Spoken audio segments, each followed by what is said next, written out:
what your organization and boss expect from you, the respective roles of the manager and individual team members, your training and development needs. Things to avoid in implementing any performance management process. Some of the most common pitfalls to beset the performance management process include an over-reliance on procedures and paper. Do not allow your system to become too complex. Lengthy forms and numerous signing-off procedures do not encourage managers to use the system. Restrict any documentation to no more than 2 pages and keep your overall approach simple. Poorly trained managers. Conducting a structured and open discussion about performance requires critical skills in active listening and giving feedback. Make sure managers are trained effectively and know how to not only give advice but also to listen. There is a big difference between giving advice and coaching and counseling people. Poorly defined targets. Any performance management process must deliver an agreed set of objectives and targets between managers and staff. If the process fails to deliver these critical outputs, it will soon fail. Lack of management commitment. If the process fails to enjoy the full support of management, then it will be seen as a passing fad and managers will relegate it down their list of priorities. Make sure your system has the full and visible support of senior management. Lack of sanctions for non-completion. If managers are not incentivized or penalized for completing the performance management process, you will get flawed implementation. Link elements of your bonuses and pay rises to the completion of performance management discussions, that way you'll ensure they are done in a timely manner.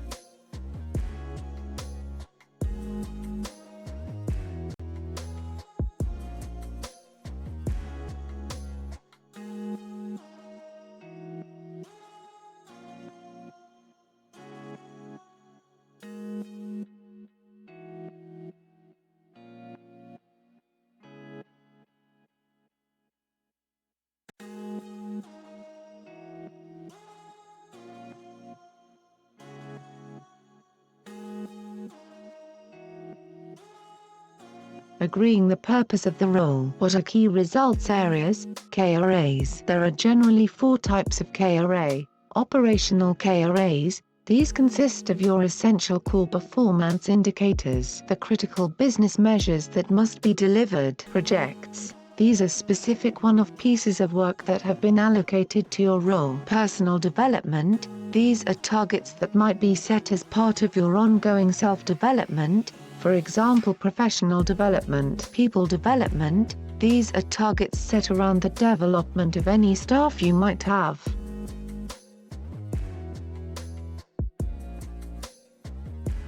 Setting individual objectives and establishing commitment. Active listening. Questioning. Giving and receiving feedback, both positive and negative.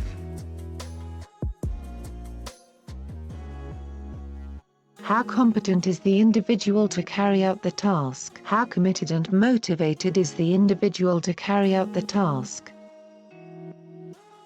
How to develop effective objectives. Competent and committed people are self-motivated. The chances are that you can let this person get on with minimal supervision and direction. These people are self-starters and will want to be stretched and respond well to being empowered. They will react favorably towards being set challenging targets and objectives. Committed but not yet competent. Still learning. These people can be stretched but not excessively, as their lack of competence means you will have to provide an appropriate level of coaching support and guidance around the task side of their work. But if shown how to do things, they will pick it up and work to deliver performance through the application of their high level of motivation. They want to succeed. But be careful, as setting unrealistic targets with this individual might easily destroy their developing confidence. You need to explain what needs to be done and then help them to get to a level of capability before letting go. Competent but not committed. If someone is not committed to their role but are considered competent in carrying it out, you will need to find out what the real problem is. This individual will almost certainly require some kind of counseling discussion. It could be that the person is simply bored or no longer stimulated by the role. Equally, they might have some other private issues that are getting in the way of their work role. Either way, you need need to find out what their thinking is, as they are obviously capable of greater performance, but until you can resolve the motivation issue, their performance will be suboptimal, incompetent and uncommitted. This is clearly a problem individual and so will require a concerted approach to find out what the underlying problem is. You will need to identify whether it is a training,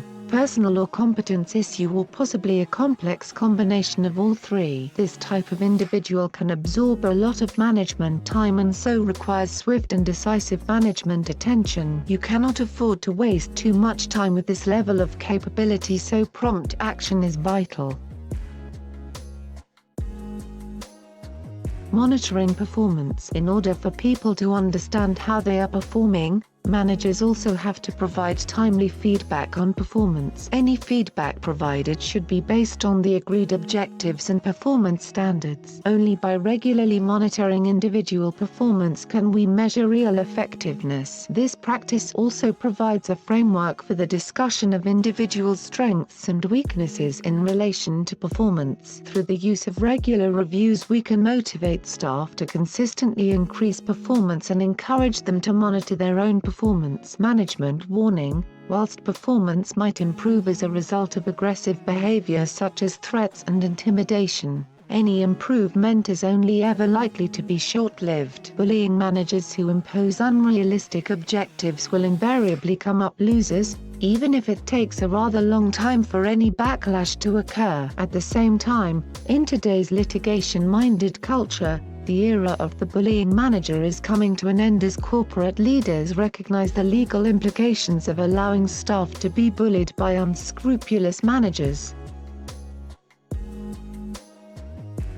Evaluating performance. Evaluating performance is a critical element of any performance management process. Without it, the whole cycle collapses. Evaluating performance allows you to check the endeavors of your team members and to reward high performance. As well as also dealing with poor performance, it also helps you to identify any factors that may have been outside of someone's control and so adversely affected their results.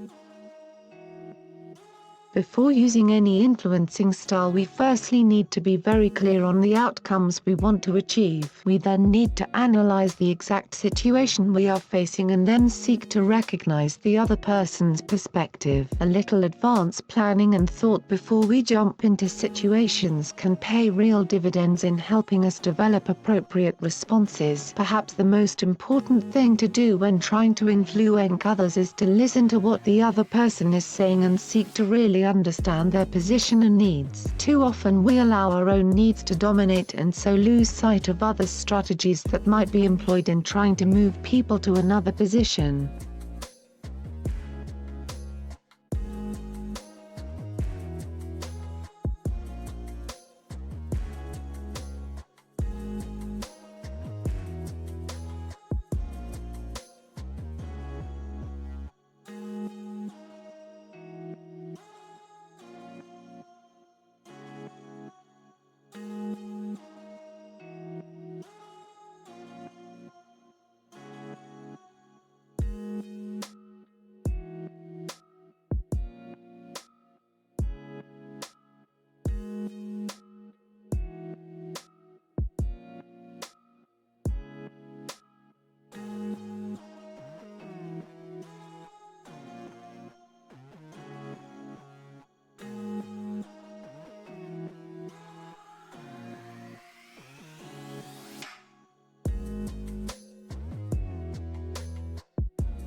The classic range of styles: stating your own position, being assertive, intuitive, creative, gut feel, hunches, logical, the facts, supportive, developing a common agenda, judgmental, discriminating, criticizing, clarifying the position of others. Developing an understanding.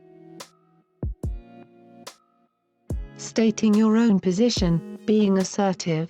The characteristics: being persistent about your own needs and requirements, declaring your needs and wants, stating your rights. I am entitled to X. Being strong without damaging others, demanding from other people. Statements: I appreciate your point, but I must again request the following. I want to make it clear to you that I feel you have not understood my position, so let me again reiterate it. I need to know that you have ensured the following. My situation is such that I am not prepared to accept that response because my concern is that proposal gives me a problem because I want to.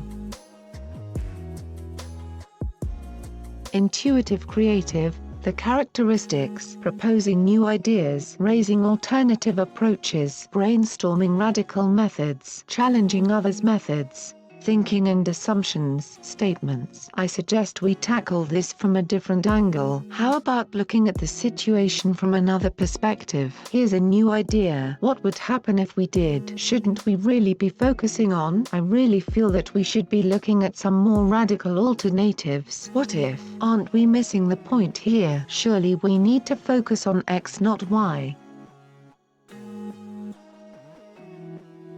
Illogical. The characteristics: stating the facts, using the data and evidence, keeping things to the point, being rational and calm, applying logic and analysis, evaluating the criteria. Statements: let's look at the facts as they really are. Simply look at the reality of the situation. That is simply not supported by the figures. The evidence does not support that approach. We really need to focus on the data and the reality of the results. We should really keep those judgmental and emotive issues outside of the discussion. That is not logical. That idea would never work because of. Where is your evidence? How can you justify or support that argument or approach? I see no evidence for it in the data. Supportive. The characteristics: involving and bringing in other people, rewarding others for their contributions and efforts, building on others' ideas, offering positive ideas and suggestions to build on other contributions. Statements: I understand how you feel. That's an excellent idea. I fully appreciate your situation. That could prove an important issue that Max has just mentioned. Perhaps we should discuss it in more detail. I like the way you outlined the challenge. What if we thought about the point raised by Jean? I found that a helpful input on the problem. If we also added X to your suggestion, that might also help. Judgmental. The characteristics: being overly critical, disagreeing, highlighting obstacles, seeing only problems. Statements: I disagree. That will not work because of. That's rubbish. You seem to have missed several key points. You have overlooked the problem of X's. Yes, but we seem to have a major disagreement here. This is getting us nowhere. You are clearly failing to see the problem. Your analysis is overly simplistic. There's a preposterous idea. Clarifying others' positions. The characteristics: drawing out other people's ideas, probing for more information, seeking more facts, listening, showing understanding, picking up unspoken feelings, non-verbal cues. Statements: could you say more about that? What do you need to say? Can you give an example? You sound as though you have more to say about that issue. To sum up what you were saying, could I check I have fully understood what you were saying? It sounds like you really think that. I sense you are not very pleased about the issue. Is that true? Have I understood what you have said correctly? You are saying the following. What influencing styles do you use? Do you have the right range and balance of styles? Do you use too much of any style? What is the consequence of that? What styles do you find it difficult to deal with? Why? How could you learn to cope with them? What other styles do you need to develop to become more effective? Generate a list of new influencing statements or expressions that you could practice using in meetings or in other influencing type situations. Hierarchical. This is the power you derive based on your position in your management or organization structure. It is the source of power that most people rely on. Information. Power that comes from having information or knowledge that others do not possess. For example, your access to specific technical or market knowledge. Expertise. Possessing a particular skill set or range of experiences that others do not. Reputation. The power you gain from your proven track record and past performance. They always deliver the results. She knows what she is talking about. Charisma. The magic ingredient, personality, voice, appearance, energy, warmth, presence etc. Often very difficult to define but easy to identify. Positional. This power comes from the unique nature of your role, for example being in a key position in a critical communication network, close to the customer or the problem. Coercive. The power to punish and impose sanctions on others, possibly linked to hierarchical power. If a task is both urgent and important, then we should complete it ourselves, as quickly as possible. If a task is not particularly urgent but it is important, we can either complete the task ourselves or delegate parts of it to team members. In most cases we need to set aside quality time to deal with this task. If a task is urgent but not important, it is probably most effectively tackled by some other member of the team. A task that is neither important nor urgent can be left until you delegate someone else to deal with it.